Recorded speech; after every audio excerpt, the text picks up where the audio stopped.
Oke, baiklah. Diulang lagi ya. Assalamualaikum warahmatullahi wabarakatuh. Hari ini kita pertemuan kelima dari mata kuliah optik. Pada pertemuan hari ini kita akan membahas tentang refleksi, refraksi cahaya, kemudian nanti akan dilanjutkan dengan polarisasi cahaya. Di sini saya akan membahas sekilas tentang proses refleksi dan refraksi cahaya.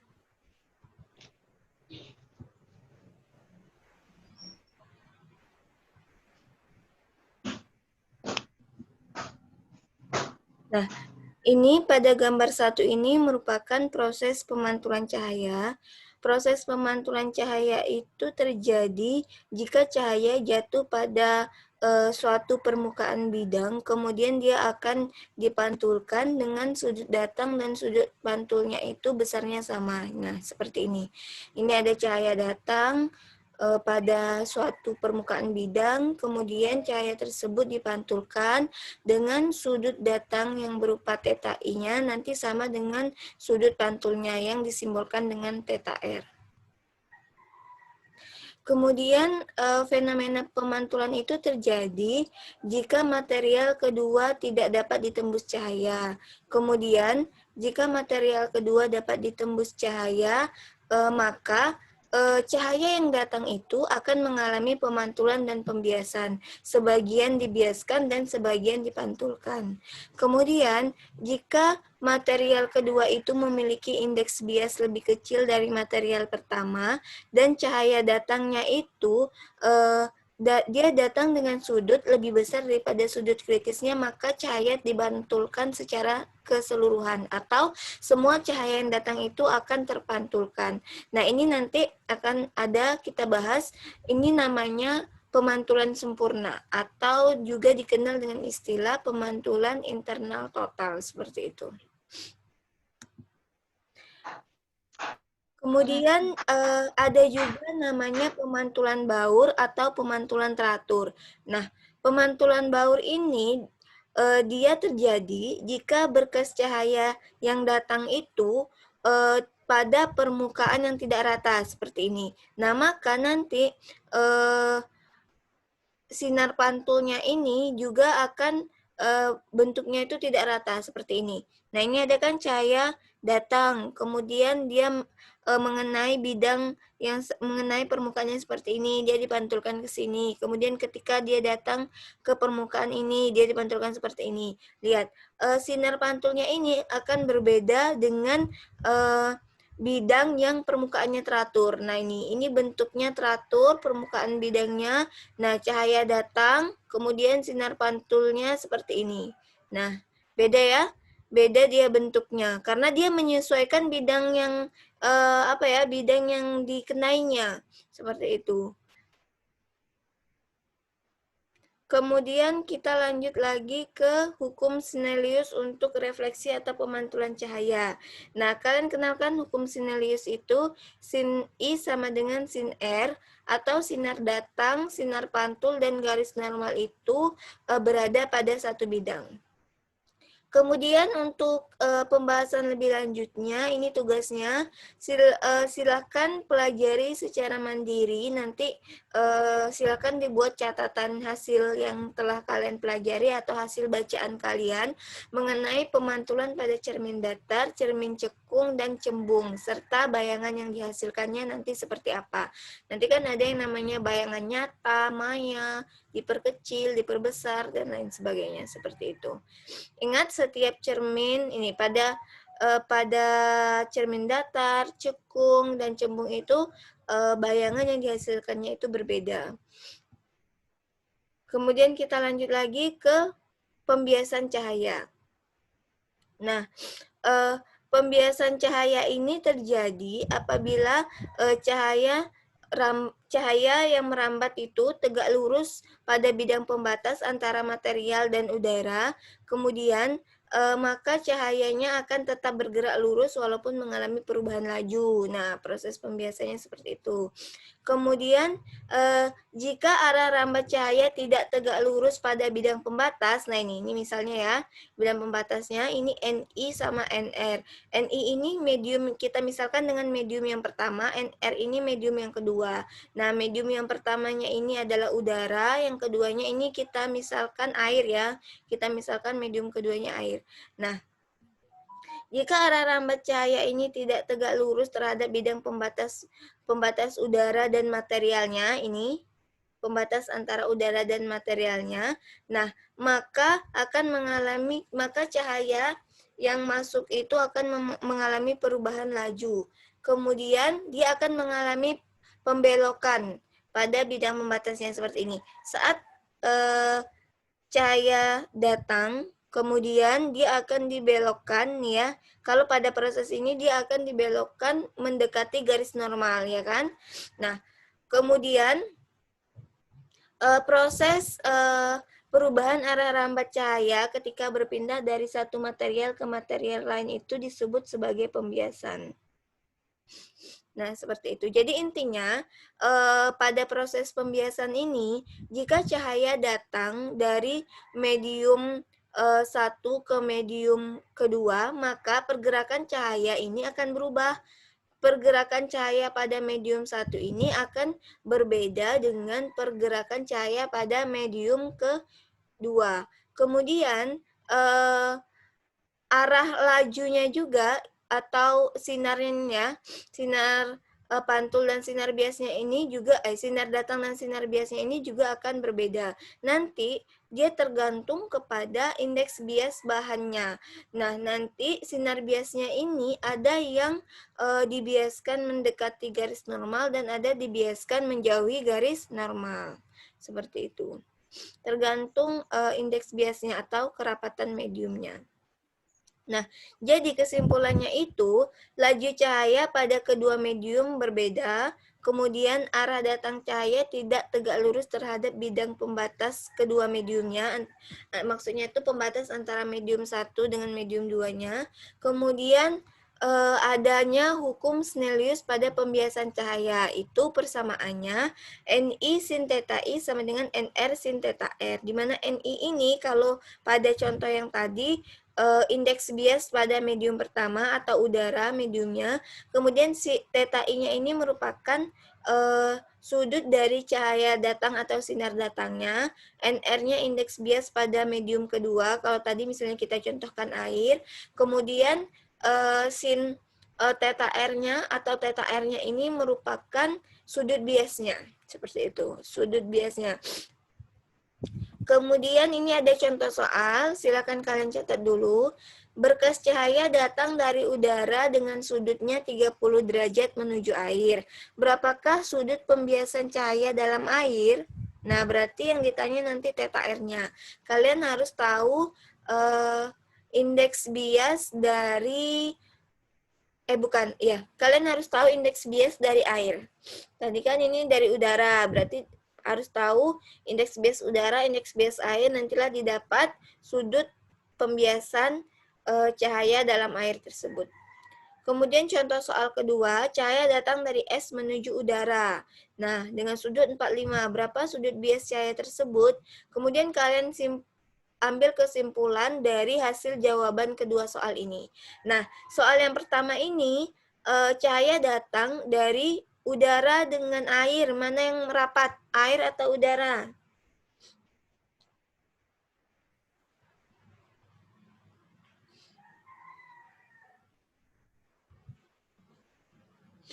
Ayo.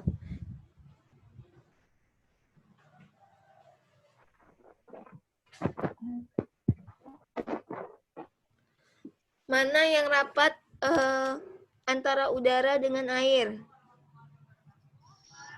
Udara. Ayo, udara dengan air, mana yang mediumnya lebih rapat atau indeks biasnya lebih besar? Air, Bu. Ya, air itu mediumnya lebih rapat dibandingkan dengan udara. Kemudian kalau es dengan udara.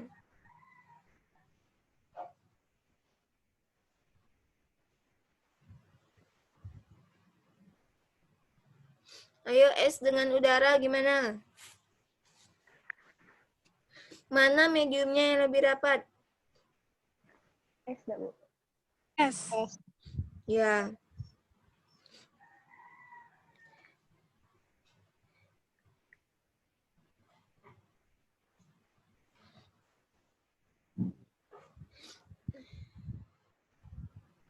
Es itu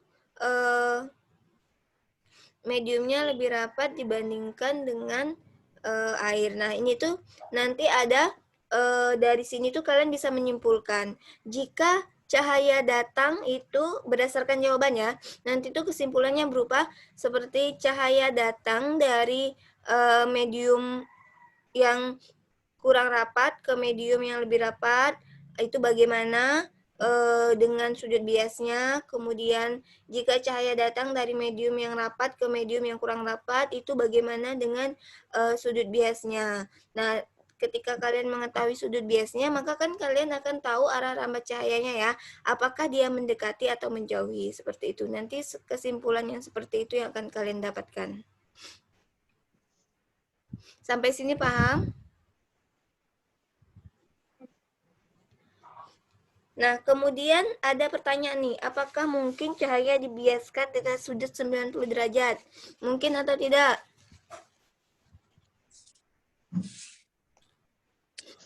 Ayo, apakah mungkin cahaya dibiaskan dengan sudut 90 derajat?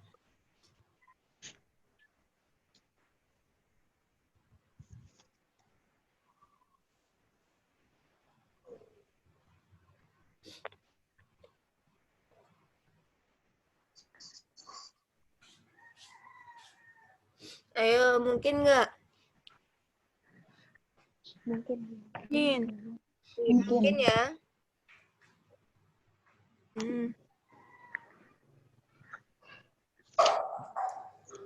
Nah, ini contoh gambar dari peristiwa yang ditanyakan di atas. Berarti mungkin ya, cahaya itu mungkin saja dibiaskan dengan sudut 90 derajat. Kalau ini cahaya misalnya ini air ya, cahaya itu datang dari air, misalnya seperti ini ya. Cahayanya itu dari medium yang Ni ini, kemudian dia menembus ke medium yang kedua. Nah, seperti ini.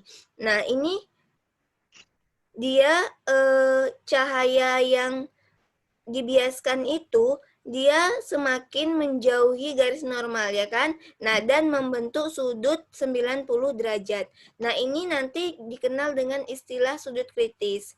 Nah, sudut kritis itu merupakan sudut datang yang mampu menghasilkan sudut biasnya itu 90 derajat. Nah, persamaan Snellius untuk peristiwa seperti ini itu menjadi karena sudut biasnya 90 derajat, sin 90 kan sama dengan 1, maka persamaannya itu menjadi sin theta I sama dengan NR per NI. Nah, kalian paham tadi sudut kritis itu apa? Saya ulangi lagi, sudut kritis itu merupakan sudut saat sinar biasnya dibiaskan dengan sudut 90 derajat. Berarti sudut ini, theta C yang ini, sudut datangnya cahaya.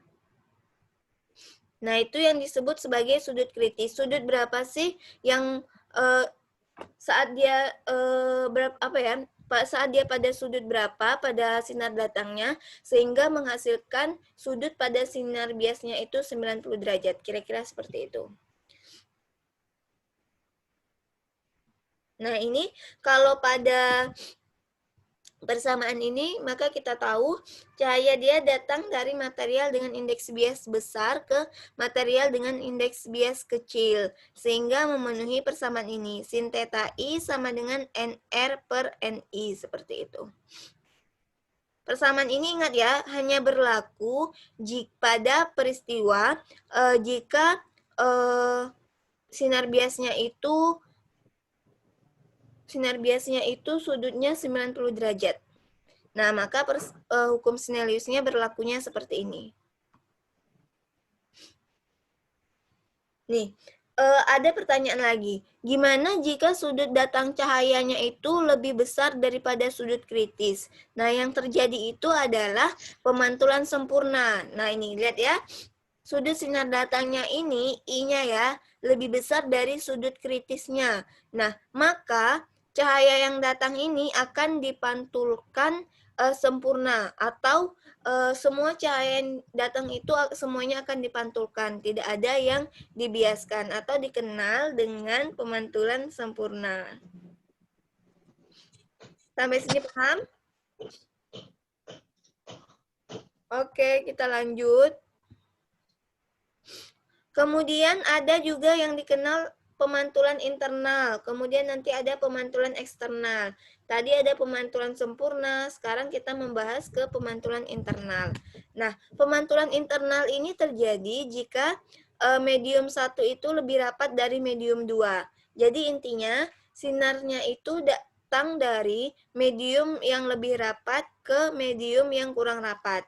Nah, maka persamaannya ini, persamaan hukum Snelliusnya menjadi V1 per V2 sama dengan sin I per sin R aksen. Ingat ya, untuk tanda itu kalian jangan bingung. Misalnya tadi kan di sini pada sudut bias kan kita biasanya tandain dengan R ya, ini ganti lagi dengan R aksen.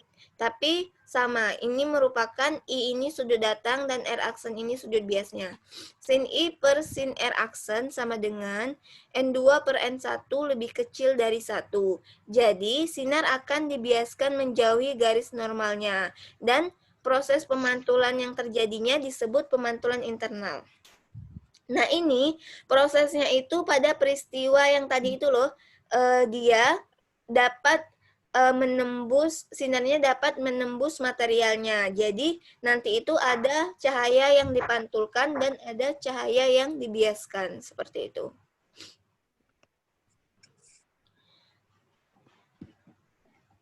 Oke, kita lanjut. Ini pemantulan eksternal. Nah, kalau pemantulan eksternal ini terjadi pada proses pembiasan yang nanti sinar biasnya itu mendekati garis normal. Berarti dia datang dari medium yang kurang rapat ke medium yang lebih rapat.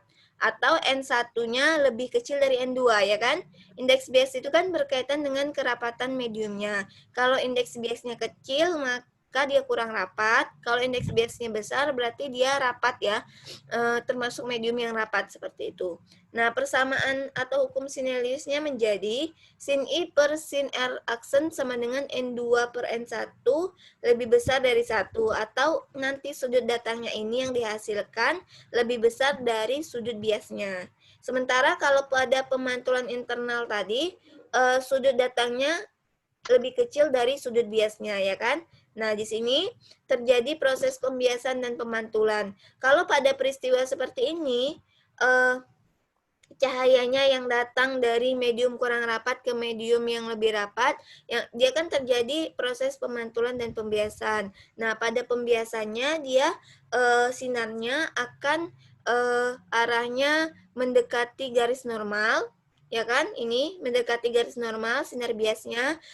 Kemudian kalau pada proses pemantulannya dikenal dengan proses pemantulan eksternal. Nah, nanti hasil sudut datang dengan sudut biasnya itu perbandingannya, sudut datangnya akan lebih besar daripada sudut biasnya. Kebalikan dari yang pemantulan internal tadi, ya kan? Saat kalau pada pemantulan internal kan sinar biasnya itu akan menjauhi garis normal, sehingga sudut datangnya nanti dihasilkan lebih kecil daripada sudut biasnya. Sampai sini paham?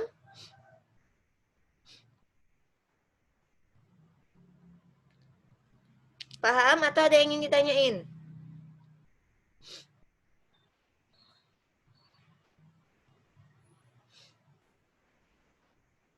Kalau paham Ibu lanjut. Atau ada yang ingin ditanyain, silakan.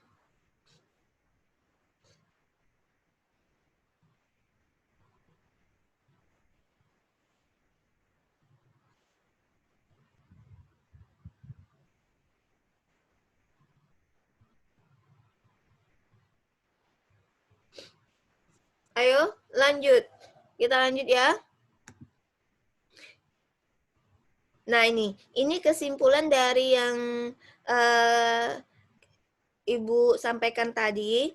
Nih, jika sudut datangnya lebih kecil dari sudut kritis, maka terjadi pembiasan dan pemantulan. Ingat ya, ini berlaku untuk N1 lebih besar dari N2, atau dari medium yang rapat ke medium yang kurang rapat ya. Nah, jika sudut datangnya lebih kecil dari sudut kritis, maka terjadi pembiasan dan pemantulan. Kemudian jika sudut datangnya sama dengan sudut kritis, terjadi pembiasan dengan sudut biasnya 90 derajat dan pemantulan. Kemudian jika I-nya lebih besar dari sudut datangnya lebih besar dari sudut kritis, maka terjadi pemantulan sempurna dan tidak terjadi pembiasan sama sekali.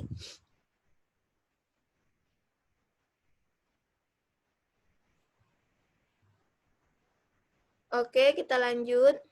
Nah, pada proses pembiasan dan pemantulan ini nanti akan dikenal namanya azas Huygens. Nah, menurut Huygens ini, setiap titik pada muka gelombang itu nanti akan menjadi sumber gelombang baru atau gelombang sekunder. Kemudian sedangkan pada teori Malus ini berkaitan dengan interval waktu.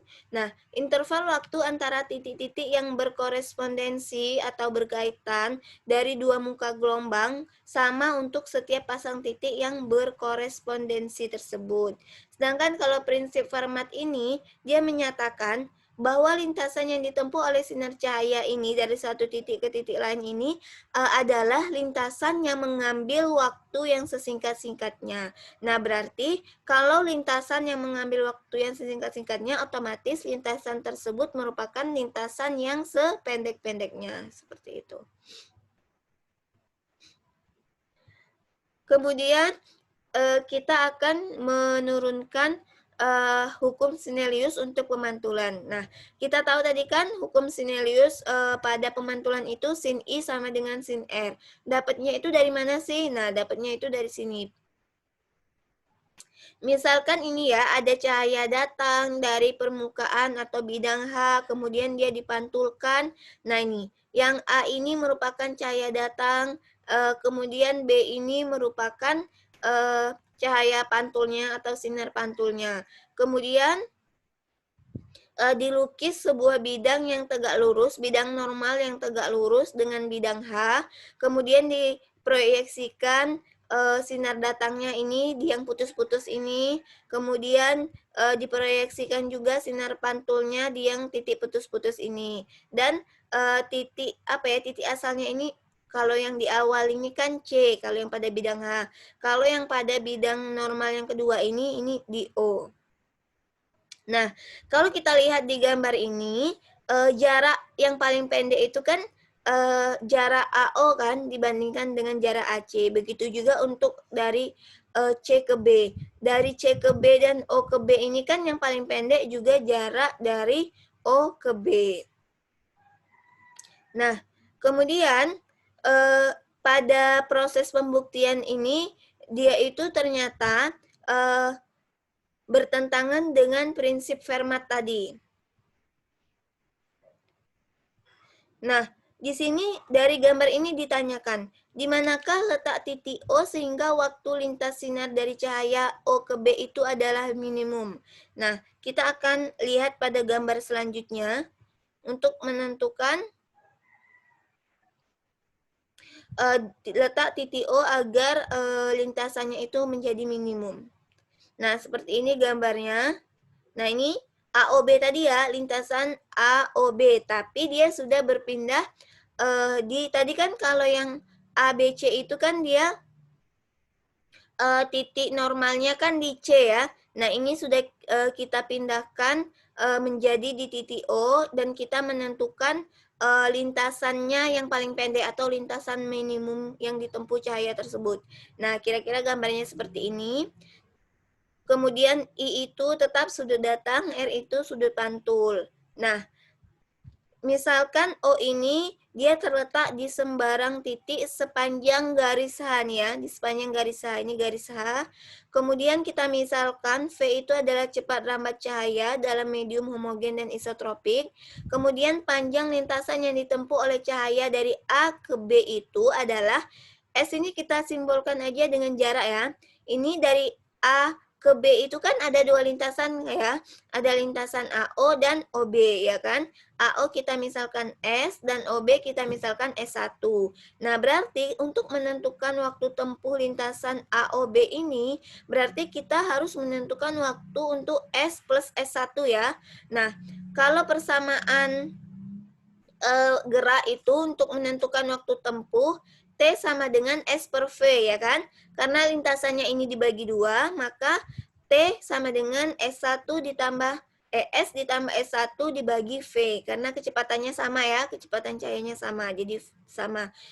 Kemudian kita tahu S itu apa? Nih, S itu sama dengan A sekan I. Kenapa bisa gitu? Nah, sekan itu dia seperkos.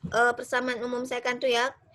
Sekan theta sama dengan seperkos theta. Di mana cos theta kita tahu apa?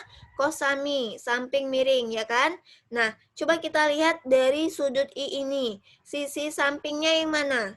Sampingnya adalah A ya. Nih kan? Sisi sampingnya ini adalah A, kemudian miringnya adalah S. Berarti 1 per A per S ya kan? Atau S per A. Jadi cos tetanya, sekan tetanya sama dengan, ini kan 1 dibagi A per S. Nanti kalau udah dioperasikan atau disederhanain lagi, maka menjadi sekan tetanya S per A ya.